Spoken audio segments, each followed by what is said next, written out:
Halo Sobat Kepo, what's up bro? Ya gua harap kalian semua selalu sehat dan juga bahagia. Selamat datang kembali di channel Pemersatu Baki. Dan di video gua kali ini, gua akan menceritakan side story, yaitu Baki Gaiden Scarface, di mana fokus ceritanya adalah Hanayama dan juga Titan Rex, si manusia muka kadal. Langsung aja cekidot. Lelaki ini bernama Hanayama Kaoru, dengan tinggi sekitar 190 cm dan juga berat 166 kilo. Dengan tanda dia selalu memakai lencana di dada. Usianya masih 19 tahun tapi mutu alias muka tua. Makanya kebanyakan orang mengira kalau dia emang beneran tua. Ditambah lagi mukanya bacokan, dan ini berarti udah banyak orang yang kepengen dia mati. Dan yang ngebuat lukanya spesial adalah semua lukanya didapat hanya dengan tangan kosong. Bahkan mesin bisa dia hancurkan hanya dengan satu pukulan. Dan tangannya nggak terluka sama sekali. Tapi yang sebenarnya kekuatan luar biasanya bukanlah sebuah pukulan, tapi sebuah cengkraman. Dan pada suatu hari Hanayama ditantang buat berkelahi. Kagak pakai dipikirin, orangnya langsung dia samperin. Kemudian sambil ngelapin ketek dia berkata, "Romannya lo boleh juga Hanayama." Dan dia pun kembali berkata, "Kalau tampang lo hampir gua lupa. Secara waktu SMP semua murid lo jolimin, makanya kejadian itu pengen gua lupain. Dan karena itu juga 3 tahun lamanya gua latihan sekuat tenaga dengan satu alasan, yaitu sebuah pembalasan. Meskipun udah gua denger kalau lo ngalahin Yakuza sendirian." Dan sambil ngebuang banyak lencana ala Hanayama, dia kembali mengatakan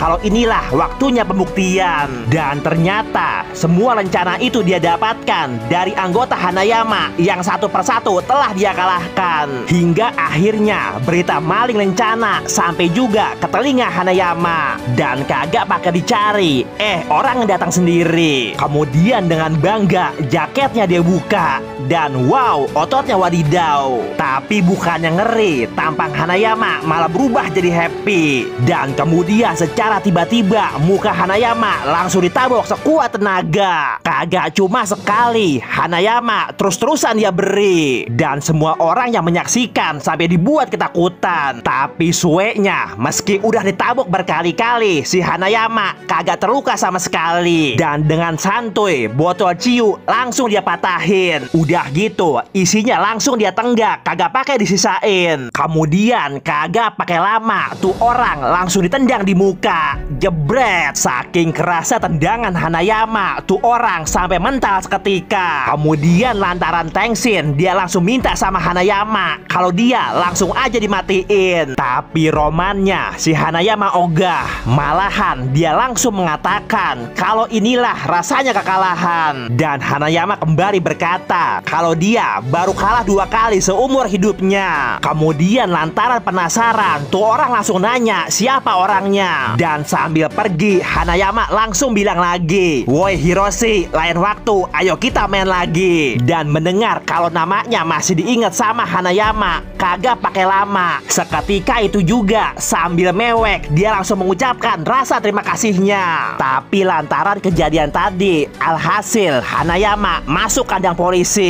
Ditambah lagi si polkis penjaga tengil nggak terkira. Bahkan sambil ketawa dia kencingin Hanayama. Tapi meski terus-terusan diprovokasi, si Hanayama sama sekali nggak bereaksi. Sementara itu di luar sana bala bantuan telah tiba, dan tak lain adalah Kizaki, tangan kanan Hanayama. Tapi lagi-lagi polkis menghina Hanayama. Secara dia berkata, "Luka lu keren juga." Dan sambil nyeduh Popmi, dia berkata lagi, "Mungkin lo begonya kebangetan ngelukain diri sendiri biar orang lihat dikata ngeri." Sotoy banget nih polisi. Tapi tiba-tiba petasan berbunyi. Tuh polkis langsung dibuat heran. Apaan tuh? Rupanya sebelumnya itu adalah tanda yang diminta Hanayama sebelum dia masuk penjara. Sementara itu si polkis ompong terus-terusan kagak berhenti ngomong. Secara dia ngomong, kata orang-orang lo kuat tong. Emang sekuat apa lu? Bahkan dengan percaya diri dia ngaku ahli bela diri. Udah gitu nantang Hanayama buat ribut suatu hari. Tapi si polisi Sue belum berhenti.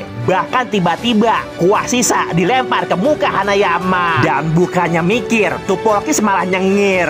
Tapi tiba-tiba dengan santuy Hanayama berkata kalau dia pengen keluar sekarang juga. Dan mendengar omongan Hanayama, tentu aja tuh Polkis langsung ketawa. Tapi kemudian kagak pakai bilang, tiba-tiba kuda-kuda langsung dia kokang. Lalu jebret, teralis besi langsung dijebol tanpa effort berarti. Dan seketika itu juga si Polkis yang dari tadi sengak langsung kencing di celana. Tapi Hanayama orangnya baik hati. Secara bukannya dibuat mati, tuh Polkis malah dia tinggal pergi. Dan seketika bel berbunyi, Hanayama langsung dikejar sama polisi. Tapi romannya dia nggak peduli sama sekali. Bahkan saat itu juga pintu besi langsung dia timpa. Dan hasilnya hancur seketika. Tapi secara mengejutkan, di balik keributan kagak terduga Kizaki membawa ibunya. Bahkan Hanayama dibuat seolah gak percaya. Hah,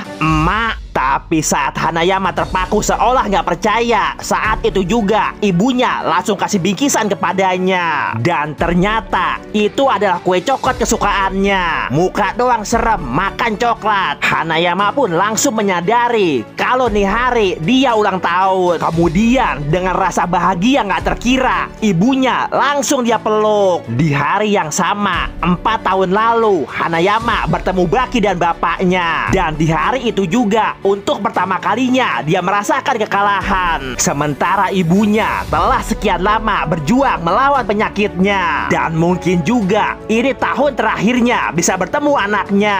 Kemudian waktu pun berlalu dan akhirnya telah tiba Hanayama keluar dari penjara. Sementara itu ada bocah tua yang pamer kekuatan. Botol dia pecahin, buku dia sobekin, koin dia bengkokin. Pokoknya caper gila. Bahkan pakai jupalitan segala. Dan akhirnya dia datang juga, si preman muka bacokan alias Hanayama. Mengetahui bosnya telah tiba, bocah-bocahnya langsung bahagia. Sementara Hanayama kagak pakai basa-basi, langsung lahap nasi. Dan setelah makan dengan kenyang, botol kaca langsung dia potek dengan gampang. Dan setelahnya botol kaca dia remas seketika. Kemudian Hanayama minta tuh orang buat langsung mencoba. Tapi yang terjadi bukannya berani, dia langsung ciut nyali. Bahkan saat itu juga dia langsung menunjukkan rasa hormatnya. Dan juga dia langsung memohon agar bisa gabung grup Hanayama. Dan dia pun langsung memperkenalkan namanya. Nama Ueda, kagak miskin kagak kaya, tapi gua orangnya setia. Tapi baru aja kepalanya dipegang sebentar, tapi hasilnya udah kena memar. Dan kemudian sambil pergi, Hanayama mengucapkan kata-kata yang bikin dia happy. Dan bagaimanakah kelanjutan kisah Hanayama? Lalu apa hubungannya dengan Rekhanma?